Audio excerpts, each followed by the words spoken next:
Welcome to Wisdom for Life, where we sift through philosophy to find practical advice that you can use in your everyday life. Hi, I'm Dan Hayes, and I'm joined by my co-host, Dr. Greg Sadler. Today we're talking about ethical dimensions of pirating digital products. Now that's kind of a mouthful, but you'll see what we're talking about in just a minute. And this is one of those episodes where we pick up a thread from a previous episode. I don't remember exactly which number it was, but we promised that we were going to talk about this topic. We got into a side conversation that touched on whether or not it was ethically okay to download and share academic journal articles with people who otherwise don't have access to those articles. And that's quite a few people. And, we said we'd approach this. We're going to talk about it more broadly, the issue of piracy of digital products. So that covers a lot more. And I think that, this actually fits in really well with this sort of like declared mission of Wisdom for Life to sift through philosophy. We're going to talk about ethics to give you practical advice that you can use in your everyday life, because this is something that a lot of people are confronted with, maybe not necessarily on a daily basis, although I think some people are. But there's a lot of temptations to take stuff. And I will say myself that I think that in some cases, things that we classify as piracy, I view them as okay, not great, but they're the product of situations, contexts that make it difficult for people to have access to information. But I'm not willing to say anything goes. What about you, Dan? I don't take it that you're like a hoist the Jolly Roger. Anything that you want to take from the internet is perfectly fine. There's some limits, right? Oh, you could call me Captain Hook or not. No, I think there's definitely going to be a teasing out here. This is something that usually gets kind of turned into either a black or white issue, in which this is definitely, that is a false dichotomy. Yeah. We need to actually look at the individual reasons for how certain industries have put out or have changed and how they come to be, as well as just, as with almost any ethical quandary, even just, stealing or murder, there's questions of, was there any context in which this is actually permissible? And unless you're in a purely, rules-based, deontological kind of system. Exactly. Yeah. System, then you're going to have to find you'll always find some places where these things are sometimes permissible. And I think you're right that a lot of people, they take a stand on this that is very black and white, very it's either this or it's this, and it often is quite hyperbolic. We solicited comments on social media and YouTube about this very topic, and I was surprised by how many we got and how vociferous some of these comments were. People saying things like, "This is horrible," or "It's perfectly okay to take anything you want." There were a lot of people on the extremes, but I don't think that's where we want to be. Yeah, to quote, "I think it's evil and is a sin." That's very, that is a line in the sand. Yeah. I mean, we could say, well, what kind of sin? Is this a big sin? Is this a little sin? What we call a venial sin. But I think the person who's saying that by calling it evil to begin with probably doesn't think that it's just a little peccadillo, a little sin, as they say, right? It is a big moral issue and not a little one.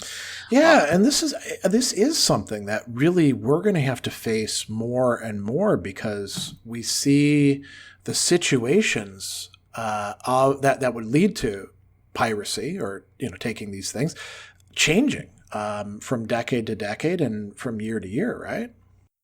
Well, as technologies that have advanced, it is allowed for, easier and easier copying.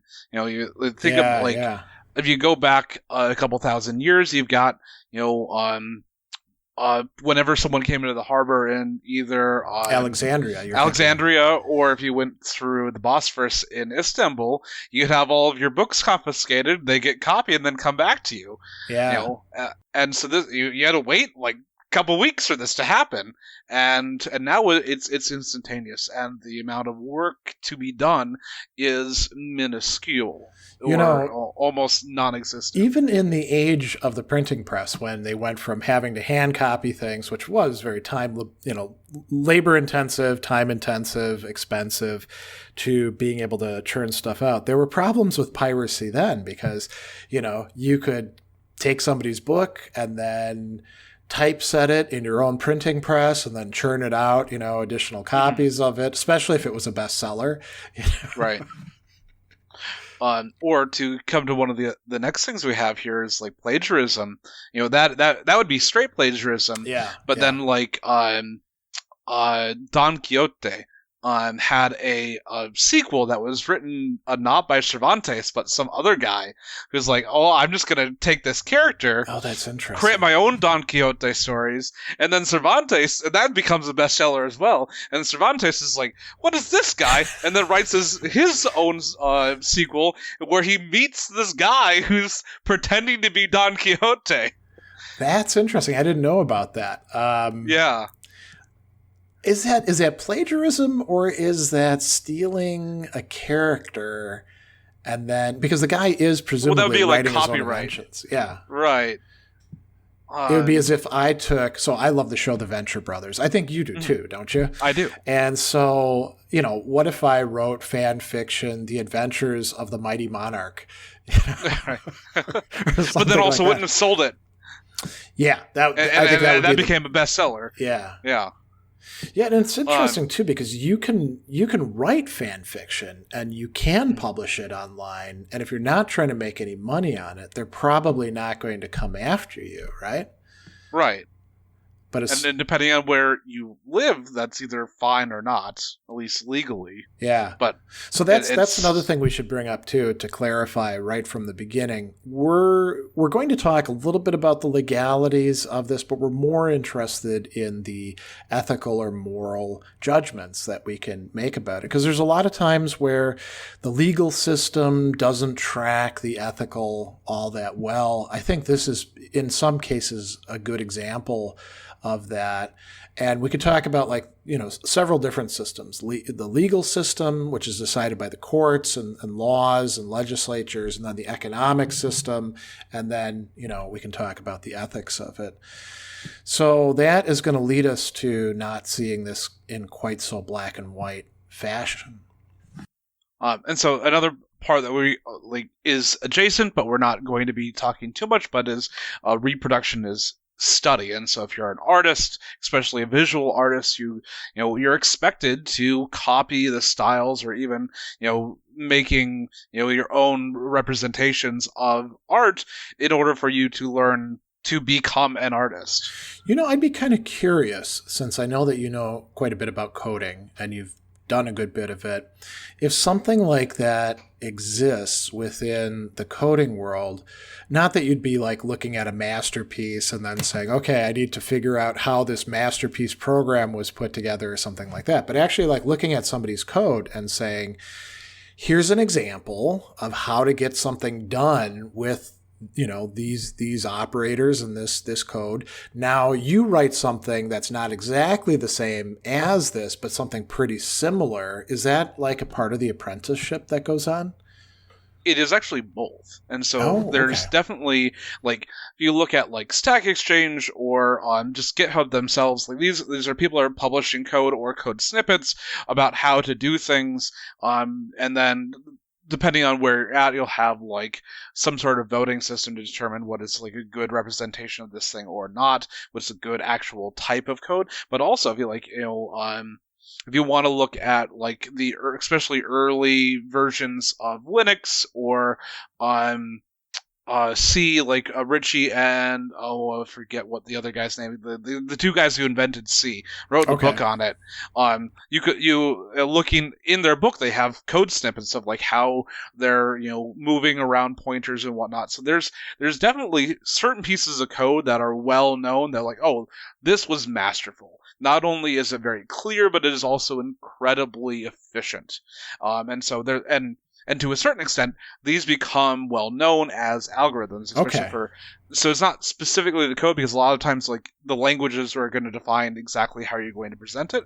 But the what we call pseudocode, which is the kind of the underlying idea that is a language independent, about, okay, you want to be moving this pointer from here to here to here, or Jedska's theorem, which is about traversing networks and trying to figure out the fastest way to get through a network, and how it is the fastest way to traverse the network and then bring that information back to it so you know which path to take. That's absolutely a similar idea. Originally, I'm really happy to hear that, because it shows that like it's across a bunch of different domains.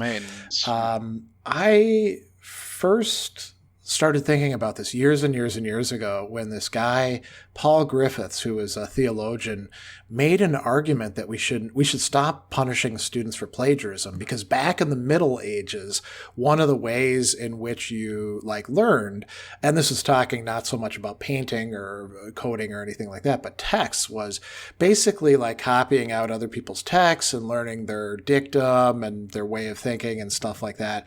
And he was trying to make the case rather implausibly that, when students are plagiarizing today, that's probably what we should view them as doing. And we have these weird, very modern viewpoints on intellectual property, which we shouldn't have. But he did bring up the idea that there's this kind of like retracing somebody else's stuff. And it is intellectual property. All of this stuff is IP, but that's a complicated concept, one that we throw around very easily. But when, I think we saw this with some of the comments, people are like, what the hell is IP? Well, before I hit IP, it's also in novels. Like, there's a story of Hunter S. Thompson writing out The Great Gatsby and A Farewell to Arms, word for word on a typewriter in order to learn how to write like the masters. Yeah. Well, that's interesting. Yeah, I don't think that's something that a lot of writers do, but that is at least there are some who have tried this. You would have to pick the right book, and you're not sure whether you've got the right book or not. Right? So, to IP, intellectual property is one of my favorite words, an intersubjective reality that we've created. So intersubjective reality. Yeah. So we should, for our listeners, we should say what that is. Now, reality, maybe we don't have to do too much to define that. But intersubjective, what is that? But, first let's go. Reality, we know that is the physical world around us. Subjective reality is our individual perceptions of the reality around us. But intersubjective realities are things sometimes referred to as social constructs, are things that we have created that actually are not real, but interact with the world as if they are real. So other examples of this are money, and companies. These don't exist in reality, but because we all agree that they exist, they affect reality like real things. Yeah. So we should talk about the range of things that we're going to discuss. We're already, good ways in. What can you pirate? Well, I mean, we're not talking about pirates sailing around grabbing stuff, or people doing the equivalent of that, like street gangs going up to people and, grabbing books out of their hands or anything. But music. Music has been done for quite a while. I think a lot of people are familiar with Napster, and there were other similar programs out there. I used Kazaa before I put malware on my computer, and I had to get rid of it. That was file sharing. LimeWire. Yeah. And every one of these had kind of trade-offs. But I will tell you, before the digital age, it was super, super common for us to take cassette tapes, and somebody's got an album. You ask them for that album. You take it back to your place. You record it. You've got a turntable. You record it on your tape, and then they came out with like dual cassette boom boxes. And so if somebody had a cassette of something that you liked, you put theirs in, and you copied it. Now there was degradation that went on with this. It wasn't like swapping MP3s. After you've copied a tape like 10 times, it's pretty bad quality. But that was, an early type. We can also talk about television and film, a huge, huge industry over in Asia, taking American Hollywood films and producing pirated copies of them. But a lot of people also watch things on sites. I think with one of the Game of Thrones episodes, more people watched it illegally, streaming it, than actually, what was it, through the HBO? So, yeah. Like, viewership of that is crazy, especially for incredibly popular things. And also, if you can't actually legally get it in your country, I think it's a lot better nowadays. But like really early, until recently, the walls between where media could go legally were so slow. Like it'd be months or years before you could legally buy something in another country. But the internet moves at now speeds. That's true. Yeah, I mean, customs could hold things up. The different formats from one country to the other, and then we can. The laws of the country could say it can't be distributed unless it's like localized or that's whatever. True, yeah. And then, we've got others art and design work, software, as well as obviously the books, textbooks and otherwise that we kind of really start about. And any sort of digital media that can be represented as ones and zeros, because we live in a digital age, now can be basically copied for almost zero marginal cost. Copied, and I think another important part of this is stored and then shared. Because if I just copy stuff and I keep it on my computer and use it by myself, okay, that is copying something, pirating it, but it really becomes more of an issue when you have sites out there where you can go to download this, right? That's when the companies start getting worried. That's when the artists start getting worried. I was surprised to find out that comic books, graphic novels, and anime, there's a huge industry in pirating those. And that's a big problem, I think. We're going to talk about like who's actually negatively affected. I think in those cases, the producers are getting cut out of their stuff. All right. So I want to talk a little bit about this idea that's floating in this the world of technology of like information wanting to be free. And so there's this seemingly paradoxical situation, which is information struggle, or called information struggle. And so the idea here is information wants to be free and information wants to be expensive. So this is originally quoted or attributed to this gentleman by the name of Stuart Brand, who is an American writer and the editor of the Whole Earth Catalog. And he's at a conference and he's talking, and Steve Wozniak, who's one of the co-founders of Apple, was there, and he's referencing him. He says, on one hand, you have the point you're making is that information sort of wants to be expensive because it is so valuable. The right information in the right place can change your life. On the other hand, information almost wants to be free because the cost of getting it out is getting lower and lower all the time. So you have these two things fighting each other all the time. So when I talk about zero marginal costs, is like in the past you have two different costs to make a product. You have the development cost and then the cost to make one more of that thing. Yeah. And so that's your marginal cost.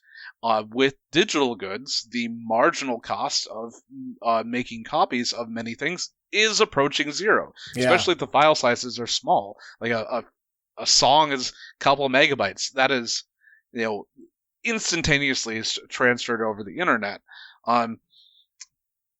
But we've reduced this to the point where how can you make sure that you are kind of like compensating those people that are making the thing in the first place, while also dealing with this thing, which was usually the stopgap, which of scarcity, because it would cost you enough, and then you had to ship the thing, and which was kind of built into how you would make sure that there was a value add going back to the creator. Right, yeah. When you've removed those costs. I think that the wants to be expensive has two dimensions, right? There's the one in that actual quote, it's valuable, the right information in the right place changes your life. So for somebody, this information is valuable. And I think that's completely legitimate. But you're bringing up what we could call the labor cost, the investment of the artist or the thinker or just the coder who puts things together and has had to use expertise, which is something that we can also place a value on, to produce this product, right? They've not just like snapped their fingers and done it. Maybe it took them a year to produce this game or this album or write a book or something like that. But in the situation that we're in, it looks from the outside like, well, I can have this at an instant. You think about a book, for example, how much work it would be to copy a book by hand and then, get yourself a printing press and set up all those little tiles and stuff like that. And now we have PDFs that we just trade all over the place. And, somebody had to actually write that book. Somebody had to proof check it. I mean, when there isn't proof checking, the book really suffers. So there's been a lot of, labor invested. And yet, you can type in just about any book that you want. Type it into Google with PDF at the end, and somebody's probably already copied it, and now it can be pirated. Mm-hmm. And the question is, like, one of the other things is, like, the right information in the right place can change your life. Like, if you get the right information, you can learn a thing that will potentially materially benefit you or your family going forward. I've heard stories of, like, people that learn how to hook up generators and to wind turbines that they make from scrap from books and papers that they found online, to pump water and provide electricity for the people that they live with. That's a great benefit. But because we have a market system that incentivizes people making things, you have to have what we talked about earlier, this IP, in order to make sure that there is some sort of incentive for people to continue writing and distributing these things. Well, and this is a big problem in certain industries, like the music industry, for example, in the United States, and I think arguably in the world, has changed so radically. It's not that as if it wasn't exploitative in the past, record companies and managers and screw artists out of money and super stuff like exploitative. But you could actually get an advance that would allow you enough money to be able to eat and have a roof over your head and get the tour ready and produce an album. And for most artists, that's gone, because people aren't generally buying albums anymore. What they're doing is streaming things on, Spotify or Apple Music or pick whatever else you want. And artists are getting paid very little amounts from that, unless they're like superstars. So there's like a two-tier system. Taylor Swift's of the world. Right. And it's, when I talk to people in the music industry, they're like, it's very tough for young musicians right now. Where you make your money is not selling albums the way it used to be in the past in record stores, which are mostly gone now.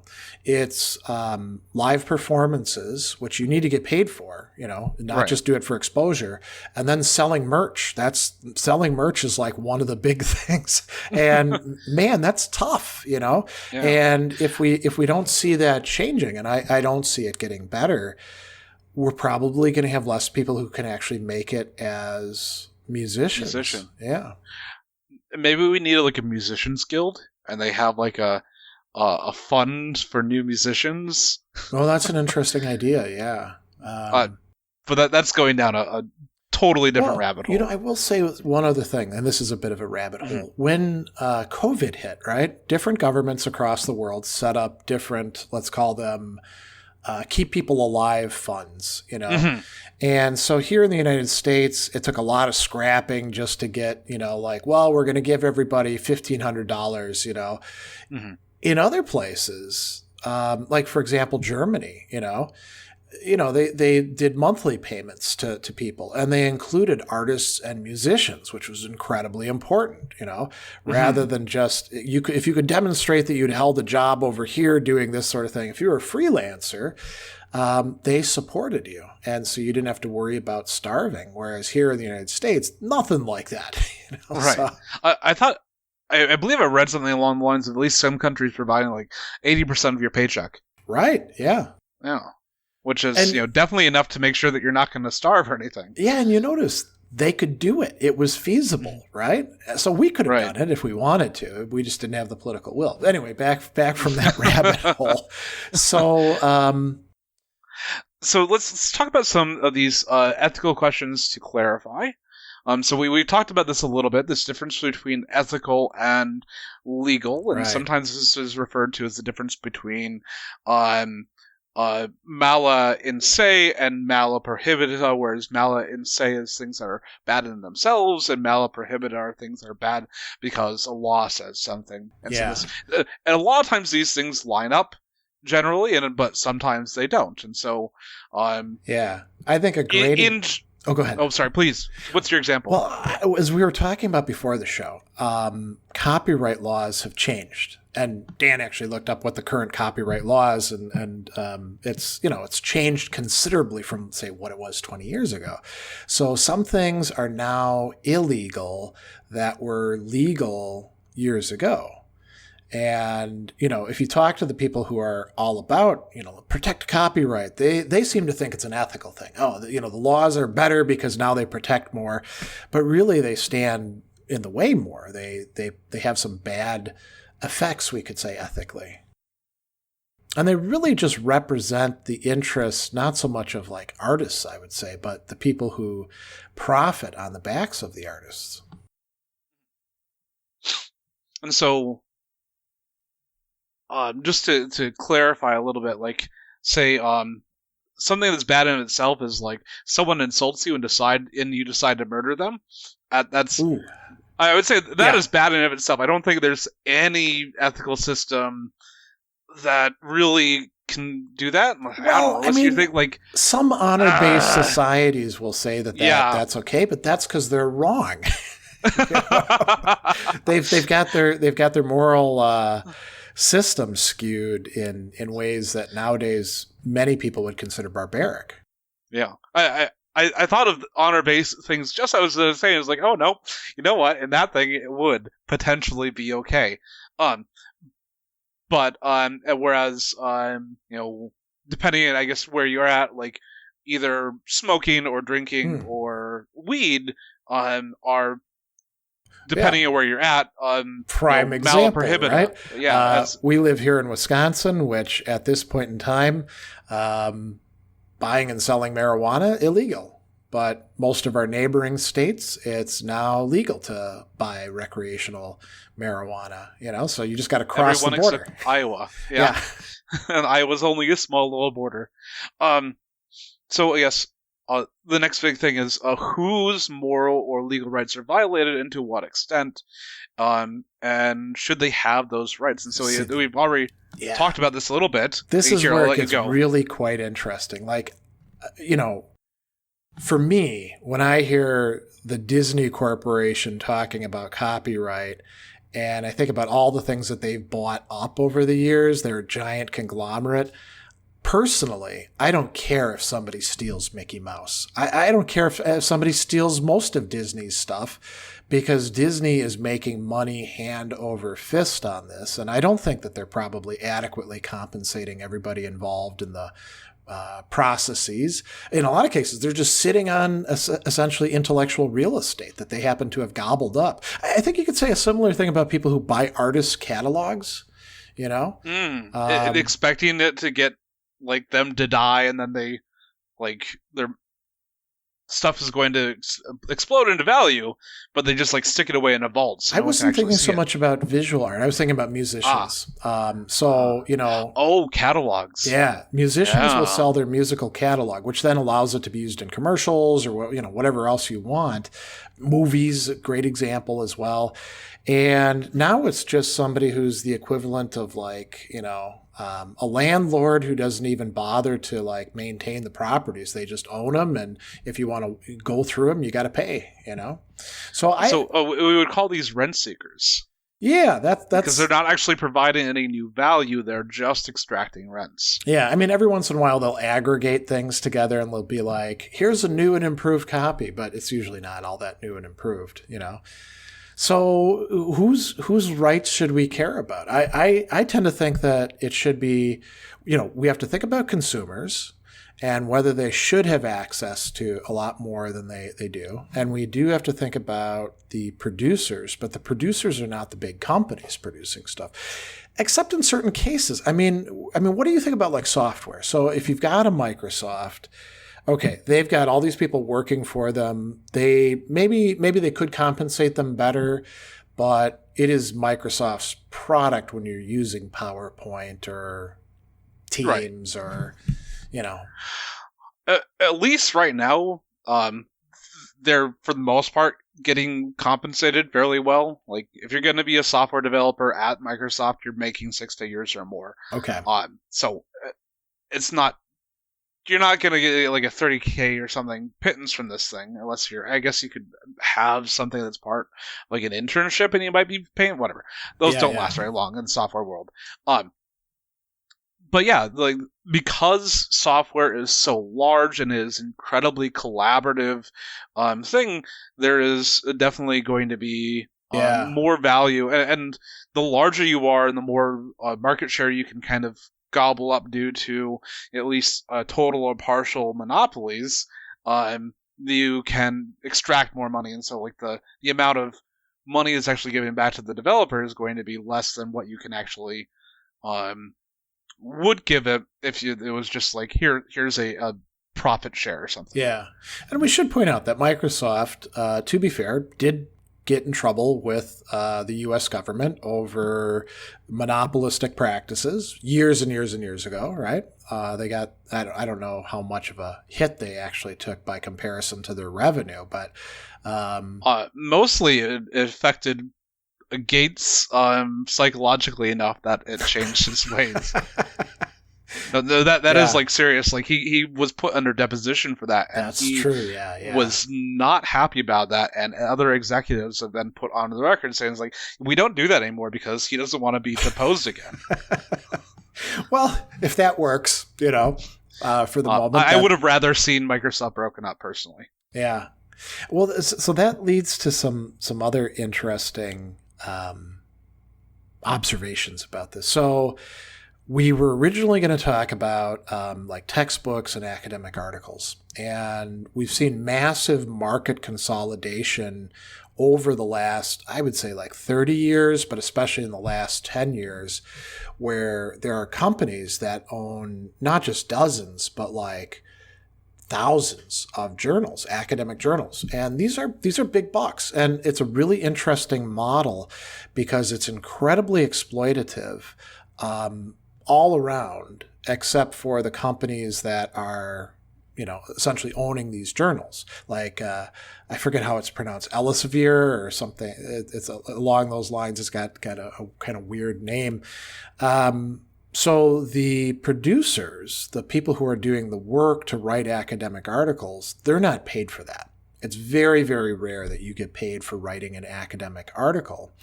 You're supposed to be, contributing to the profession. It's supposed to be part of your service. But that made sense like 30 years ago when most of the people in academia were tenure track. They had the opportunity to, have some job security and a decent income and all of that sort of stuff. And that's not the case anymore, not, at least not here in America.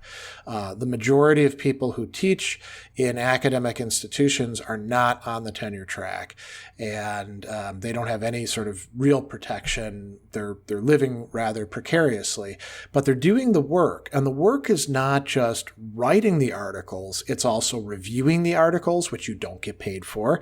It's also editing. Some editors do get paid, some are volunteers, And so on the producing end, it's, there's zero cost to the company that owns the journal. Now, on the consumer end, so professors who need to read that stuff for their research, libraries who have to purchase all these bundled together journals, and most importantly, students all over the world who want to have access to this stuff. If you go and you try to get an academic article and your library doesn't have it, and most libraries don't have all that much, and that's if you're actually an enrolled student. You're not just some, Joe Schmo who wants to learn something about Aristotle because there's an interesting, article out there about it. You got to pay anywhere from like $20 to $40 for it. Now, imagine that you need 30 articles to do the research in the dissertation that you're working on. Multiply that 30 times anywhere from 20 to 40, and that adds up pretty quickly. So the only people that are actually making any money on this are the companies that own this stuff. And to me, it's sort of like a monopoly, and it's sort of like Microsoft, except Microsoft is paying its workers. Yeah. And Microsoft is actually competing to not, drive the software price through the roof. But these journals are really soaking the consumer, Right. So this is really actually one of these key things I was coming to think about this. Yeah. The idea of it, if it is ethical or not, is how much the original person that's creating this material are actually getting compensated. Like we see here with the musical thing, we feel kind of worse about that. Like piracy of this is worse because it's taking away from the ability for the musicians to actually, do their work and produce it and make a living enough so they can feed and house themselves. Yeah. Whereas when we're talking about academic papers, the people that are doing all the work are not getting paid at all for this product that is being sold at rather exorbitant prices. And so people feel no problem about this thing because it seems like these aggregators, these publishers, are just rent seekers. They have access to these things. They have exclusive access to these things. Yeah. And they get to choose however much they want to rent it out to them. And it doesn't cost them anything either to produce it or to distribute it. Or like the amount of cost to distribute it is minuscule compared to the cost to actually distribute it. Yeah. I mean, even the cost to license software can't be too much, right? It's basically just writing some code and making people input some stuff and charging them for it. I want to change this a little bit more and dig in on one other academic matter. So textbooks have gone up exorbitantly for students, right? Students are really getting soaked. Now, in the case of textbooks, you can say that the writer of a textbook is getting royalties, right? So pirating, like a Intro to Philosophy anthology, you're keeping this person over here or maybe a couple people together from earning an income on it. So maybe that's wrong, right? But the vast majority of the money is not going to the author and royalties. It's actually going to the company that has published it. And the company is jacking the prices up over and over and over again. And I know a lot of students do use pirated PDFs. It's quite common. I mean, there is the possibility of rental, which is good. Companies have worked with students on that. But the rentals are still 60% of the cost of buying it new. That's true. And, this points to another thing too. We live in an era and this is a little bit of a tangent, where a lot of the things that we considered to be products that we would buy are now no longer products that we buy, own, and then can do what we want with. We're only renting them from the producer. All of our software is like that, right? You will own nothing and be happy. And so it's not it's not just software, but it's even hardware. So, for example, John Deere has gotten to lots of issues with this nowadays because they're like, oh, yeah, we'll sell you this tractor, but the software is still ours, and you can't run your tractor without the software. So you don't actually own that thing. You own a license to that thing. Yeah. And they're trying to stick that into new cars as well. I saw that, yeah. Behind features like heated car seats. So you want your heated car seats to work? Oh, pay us $20 a month. Well, they'll turn it on for you now, which most people balk at because there's, this really, this fair use of like, I bought the thing, I should be able to sell this thing or give it away or modify it however I want. It's mine now. And they're like, no, we want that control forever so we can have this recurring revenue stream. I mean, it's the same way with music too. Once you switch to Apple Music, first there was iTunes, and with iTunes you had MP3s that you were actually purchasing from the iTunes store, and then you kind of owned, although iTunes could take them back. And then it turned to Apple Music, and there were a lot of artists who actually they lost their work because if you had it in the format in your iTunes, Apple would go in and like suck everything up into the cloud and then give you back some things, the right way. And it might be a different quality or a different recording of that thing, but not the thing that you had originally. Yeah.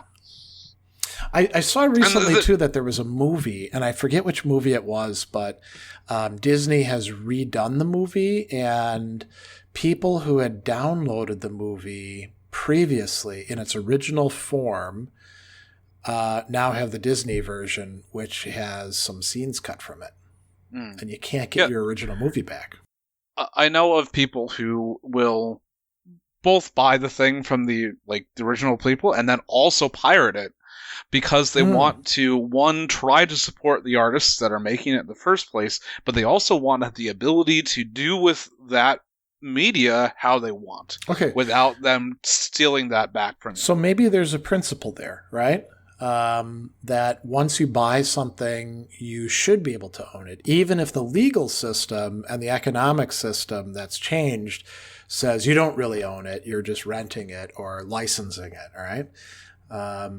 And there's actually a number of laws that are starting to get passed around the United States, specifically around John Deere, saying you have to provide schematics and the ability to do your own diagnostics, because this idea of not being able to own your own, especially physical things, just flies in the face. People think this is just stupid and not the way that things should be done. I think it's easier to make the case with something that's physical and tangible, like a tractor, a combine, right, than it is a bit of music.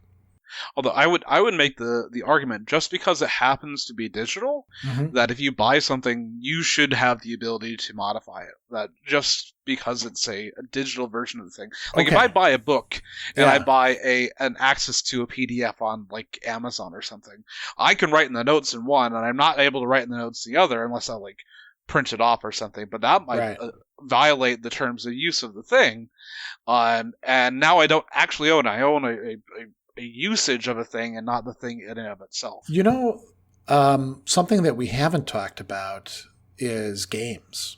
And it strikes me that the sort of modification and usage that we're talking about is very, very common in games. You think about Minecraft and all the mods that are available for that. And then, some of them are changing the entire world and how it works and what the different entities are in it, and some are just as trivial as I want to have a brown belt to wear so I have this skin or something like that, right? But it all does involve modification of a digital product, right? And this is one of these core things in software. When we talk about hacking, it is not always a negative term. It just means modifying a thing in order for it to do what you want to do instead of how it was originally designed. So Yeah. think of like someone like your dad working on his truck or his Corvette or whatever in the garage, and he puts in a different carburetor or he puts in some different pipes, whatever. That we would call that hacking. And so within software, it's the same exact idea that you're swapping out pieces, and a lot of these software bundles are now software as a service. Yeah. It is something that you subscribe to, and you don't have the ability to interact with it. And here's the biggest issue with this, is a lot of these games that you buy that are software as a service, they are dependent upon some sort of central server to run them, to run the multiplayer. And if they are multiplayer-only games, once that server goes down, you lose access to your game. And so this has happened quite a bit. In the last year, there's a lot of games that people that had player bases that can't play their games anymore because the company decided it was not economically viable for them to run their servers anymore, and decided not to make the code open source, so that the community wanted to create their own servers. They were not able to do that. You didn't even have to make it open source. They just had to make a server client that people could run and have people connect to. That's very interesting. I mean, imagine if the equivalent of that happened with books, where, they just suddenly took a whole bunch of books out of circulation and you just couldn't get them anymore, Well, and that is actually an issue with some books and music that they stopped producing them. They became rare. Like, say a book only had one running, and one printing, and then you just can't find it anymore. No one made a copy of it, and it's a thing that you know about that should be out in the world, but you have no legal way to obtain anymore. Yeah, so I think one of the things that we can say is that piracy, we could say that in general it's wrong, but perhaps even that's too strong. I think we have to look at it industry by industry and perhaps region by region. So this might be a good place to look at some of the things that people said by way of comments. And I really like this one by Zuhar Alajundi. I lean positively towards piracy, and as I used to live in a country that is heavily sanctioned, Syria, pirating was and still is the only way to have music, games, etc. in some political situations. I also think that with the economic inequality between some countries, pirating becomes a method to close these inequalities, at least in entertainment and knowledge, where the price of a book that's $20 is literally somebody's whole monthly income. And the whole debate of open science for poor universities or independent researchers could be discussed here. So those are some really interesting points. Maybe, it's one thing to be rich and say, as a hobby, I download PDFs of all these people's books and then I circulate them around to other people who are equally rich, and we could all afford to buy the books. It's a whole other thing to be a university student who can't afford to buy books and whose library is not well stocked and certainly not up to date, and see these cool things coming out that you're locked out of, essentially, economically. This reminds me of two people in this space, Aaron Swartz and Alexandria Inbakian, who were Aaron Swartz was very sad story. Really intelligent gentleman. He invented RSS. As well as a number of other software pieces of software out there, but he thought information was supposed to be free, especially concerning academic papers. And so he was MIT, and he went into a closet and he downloaded, because the school had access to the journals, he was just mass downloading all these files. And so, quote here by him, "But all of these actions go on in the dark, hidden underground. It's called stealing or piracy, as if sharing a wealth of knowledge were the moral equivalent of plundering a ship and murdering its crew. But sharing isn't immoral. It's a moral imperative.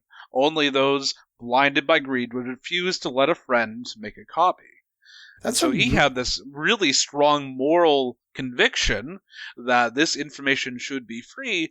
And this kind of continues on to Alexandrian Bachyan, who created Science, our Sci-Hub, which directly as our reader here was talking about, she is originally from Russia, and really poor part of Russia, and did not have access to these things, similar to our reader.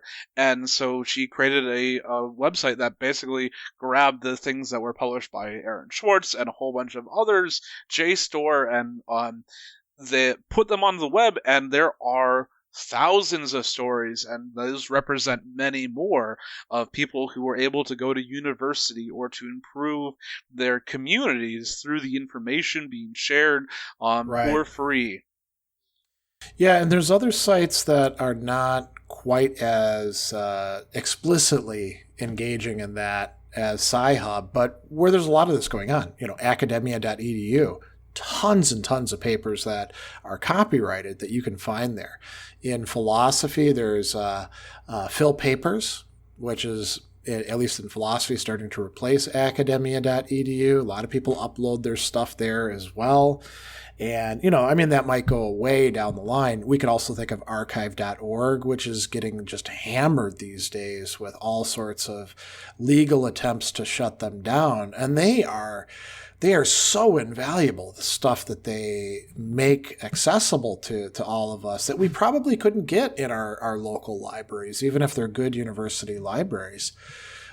There is something I wanted to go back to with the Swartz quotation. I think you're right. He's seeing it as not only not wrong, but the right thing to do, and even a morally required thing to do. But I think one of the things that's important in this, he says it's called stealing or piracy, as if it were the moral equivalent of plundering a ship and murdering its crew. So these are analogous terms, right? These are metaphors for what's going on.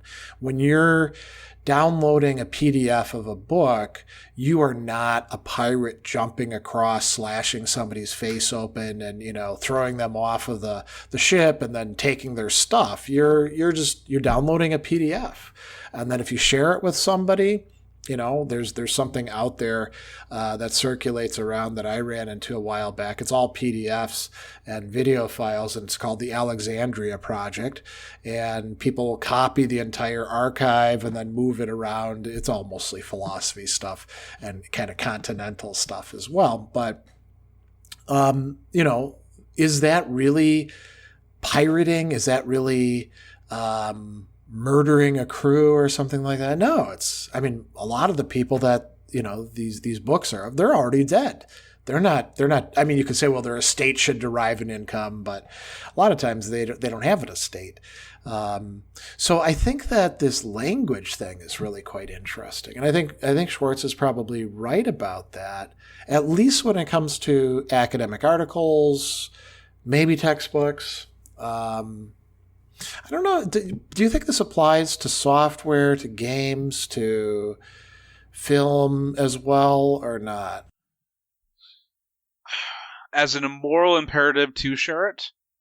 Yeah. Would we say there's a moral imperative to share the latest episode of pick whatever show? Succession was just wrapping up, right?